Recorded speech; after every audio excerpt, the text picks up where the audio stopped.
Have you ever looked up at the sky and seen a plane soaring overhead, a silver speck against the blue, and just marveled at it? How did we, a species bound to the ground, conquer the skies? It's a story of dreams, daring, and incredible ingenuity. Today, we're going to journey through time to uncover the amazing history of the airplane. Our story doesn't start with engines and propellers. It begins with a dream as old as humanity itself, the dream of flight. Ancient myths are filled with flying heroes like Icarus, who flew too close to the sun. For centuries, brilliant minds like Leonardo da Vinci sketched incredible flying machines, ornithopters with flapping wings inspired by birds. These early designs were beautiful, imaginative, but they lacked one crucial thing: a way to generate sustained power and lift. The dream was there, but the technology wasn't. Fast forward to the 18th and 19th centuries. The first real breakthrough came not with planes, but with balloons. In 1783, the Montgolfier brothers in France launched the first hot air balloon, proving that lighter-than-air flight was possible. This was a huge step, but balloons were at the mercy of the wind. The real challenge was controlled, powered flight. This is where a British gentleman named Sir George Cayley enters the scene. Often called the father of the airplane, Cayley was the first to understand the fundamental principles of flight. Around the year 1800, he figured out that you need four forces to fly: lift, weight, thrust, and drag. He separated the system for lift from the system for propulsion. He even built and flew the first successful glider in history, a small unmanned model in 1804, and later, a full-size glider that carried a small boy a short distance in 1849. Cayley laid the scientific groundwork that future pioneers would build upon. Throughout the rest of the 19th century, inventors all over the world were experimenting. Otto Lilienthal in Germany became the glider king, making over 2,000 successful glider flights. He meticulously documented his flights, gathering crucial data on aerodynamics. Tragically, his passion led to his death in a gliding accident in 1896. His last words were reportedly, "Sacrifices must be made." His work, however, was not in vain. It directly inspired the two men who would finally solve the puzzle: Enter Orville and Wilbur Wright, two bicycle makers from Dayton, Ohio. They weren't just tinkerers, they were methodical engineers. They read all the existing research, including Lilienthal's work. They realized that the biggest unsolved problem was control. How do you steer a machine in 3 dimensions? They built their own wind Tenala, simple wooden box with a fan to test different wing shapes. They discovered that previous data was flawed and developed more efficient airfoil designs. Their most brilliant innovation was wing warping. By twisting the wings, much like a bird does, they could control the plane's roll and balance. They combined this with a movable rudder to control yaw, or side-to-side movement, and a forward elevator to control pitch, or a panda-down movement. For the first time, a pilot would have full 3-axis control. After years of research and testing gliders at Kitty Hawk, North Carolina, placed with strong, steady winds and soft sand for landings, they were ready. They designed and built their own lightweight gasoline engine and efficient propellers. The historic day was December 17, 1903. The air was cold and windy. Orville Wright lay flat on the lower wing of their machine, the Wright Flyer. The engine sputtered to life. The plane moved down its wooden launch rail, and for 12 seconds, it lifted into the air. It flew 120 feet. It wasn't much, but it was a true, controlled, sustained, powered flight. Humanity had done it. They made 3 more flights that day, with Wilbur's last flight covering an impressive 852 feet in 59 seconds. The age of aviation had begun. At first, the world barely noticed.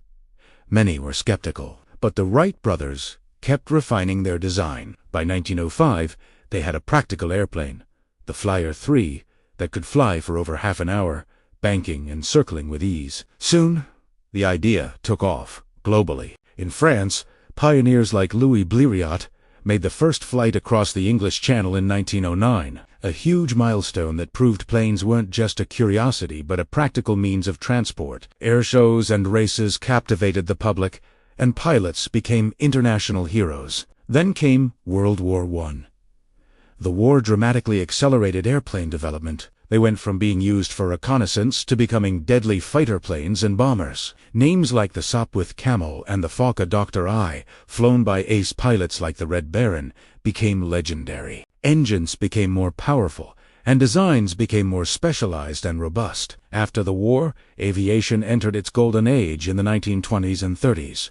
Former military pilots became barnstormers, performing daring stunts for cheering crowds. Airmail services began linking cities and countries like never before. And this was the era of record-breaking long-distance flights. The biggest hero of this era was Charles Lindbergh. In 1927, he made the first solo, non-stop flight across the Atlantic Ocean, from New York to Paris, in his plane, the Spirit of St. Louis. His 33-and-a-half-hour flight made him an instant global superstar and showed the world the incredible potential of long-distance air travel. Amelia Earhart also captured the world's imagination, becoming the first woman to fly solo across the Atlantic. During this time, passenger travel started to become a reality. Planes like the Ford Trimotor and the Douglas DC-3 revolutionized commercial aviation. The DC-3, introduced in 1936, was particularly important. It was safe, reliable, comfortable, and profitable for airlines to operate. For the first time, flying became a viable option for the general public, not just the wealthy or adventurous. World War II brought another massive leap in technology. This was the war that saw the birth of the jet engine, independently developed in Britain by Frank Whittle and in Germany by Hans von Ohain. The jet engine was a gift. Planes like the German Messerschmitt Me 262 and the British Gloster Meteor flew faster and higher than any propeller plane could. Radar was developed, and aircraft construction shifted to all-metal designs. After the war, this jet technology was adapted for commercial use. The de Havilland Comet, a British plane, became the world's first commercial jetliner in 1952. Despite some early setbacks, the jet age had arrived. The Boeing 707, introduced in 1958, truly ushered in mass air travel. It could fly faster, farther, and carry more passengers than any plane before it. Suddenly, crossing oceans took hours, not days. The world felt smaller. The 1960s and 70s saw even more incredible developments. Supersonic travel became a reality with the Concorde, a joint British-French project that could fly at twice the speed of sound, turning a transatlantic flight into a 3-hour hop. At the other end of the scale, the Boeing 747, the jumbo jet, entered service in 1970.